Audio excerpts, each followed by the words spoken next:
Fala, filhotes, vocês estão vivos? No vídeo de agora nós vamos falar um pouquinho sobre Thomas Hobbes, o Maldito, e sobre a memória e o futuro do homem, do Jean-Michel Besnier. E esse trecho Thomas Hobbes, o Maldito, é compilado por Dominique Lecour.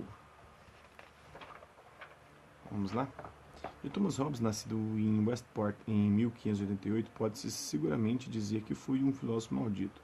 Forçado a se exilar em Paris de 1640 a 1651, foi acusado de traição na época da Revolução Puritana, aqui na Inglaterra. Foi acusado de traição e de ateísmo. Leibniz designou-o como o diabo em pessoa. Descartes fustigou seus princípios e máximas como muito ruins e muito perigosos, antes que fosse publicamente denunciado como um impostor.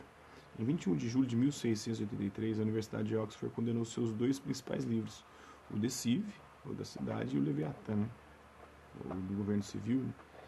Os estudantes dançaram em torno das fogueiras acesas para queimá-los. Hobbes achava-se o Galileu da ciência do Estado. Antes de minha obra, o De Cive escreveu: a ciência política não existia. É fato. Vangloriava-se de ter proporcionado assim aos homens as lentes que lhes permitiriam ver de longe as misérias que pairam sobre suas cabeças. O que causou escândalo foi primeiro a antropologia rigorosamente materialista sobre a qual fundou essa ciência. Recusou a ideia de uma alma como essência do homem e definiu a liberdade como a ausência de todos os impedimentos que se opõem ao movimento. Assim, a água que está presa num jarro não está livre pelo fato de que o jarro a impede de se espalhar. Quando ele se quebra, ela recupera a liberdade. Da mesma forma, uma pessoa goza de mais ou menos liberdade conforme o espaço que lhe é dado. O escândalo redobra quando se vê Thomas Hobbes proceder sobre esta base à gênese fictícia do Estado. Não porque teria animalizado o homem segundo a interpretação dominante da célebre fórmula que ele retomou de Plauto. O homem é o lobo do homem. Hobbes afirmava, pelo contrário, a especificidade do animal humano. Os apetites das formigas, por exemplo, são todos conformes e levam a um bem comum que em nada difere de seu bem particular. Já os homens encontram-se, por natureza, no estado de universal em razão das paixões que os dominam e da linguagem de que dispõem.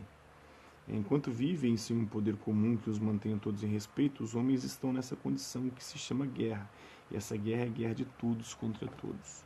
Hobbes teve assim a audácia de afirmar que o estado de natureza era para o homem um estado de guerra, opondo os indivíduos movidos pelo desejo de adquirir bens, poder e prestígio. Nesse estado totalmente insuportável, os indivíduos só podem sair por meio da reflexão sobre sua miséria, usando da razão para construir o Estado, o corpo artificial destinado a garantir a segurança de todos. Pelo pacto social, cada cidadão renuncia a seu direito de se defender ou de atacar, delegando-o ao soberano, que é o Estado, o rei. É do interesse de todos que esse poder seja absoluto e que sua força seja irresistível. Resulta, portanto, da natureza de todo poder, que ele é absoluto em virtude mesmo de sua origem. Eis um filósofo que parte de uma concepção liberal individualista da concorrência universal para chegar à concepção mais absolutista do Estado jamais elaborada. Um filósofo que, no entanto, atrai contra si os raios dos partidários da monarquia absoluta, porque recusa o direito divino, ele recusa o direito divino dos reis. Muitos argumentavam e defendiam o absolutismo a partir da doutrina do direito divino dos reis. O Jacques Bossuet, por exemplo. É um filósofo que revela por trás da concepção jurídica clássica do contrato social não o reconhecimento moral de outro, mas a violência e o cálculo. Um filósofo, enfim, segundo o qual a política seria sempre apenas a guerra prosseguida por outros meios. Quem dirá que um pensamento tão incômodo pertence ao passado? Compilado por Dominique Lecour. A memória é o futuro do homem? Jean-Michel Besnier. O que é a memória? É uma atividade biológica e psíquica que permite armazenar, conservar e recuperar informações. A aptidão para lembrar-se, o espírito enquanto sede das lembranças.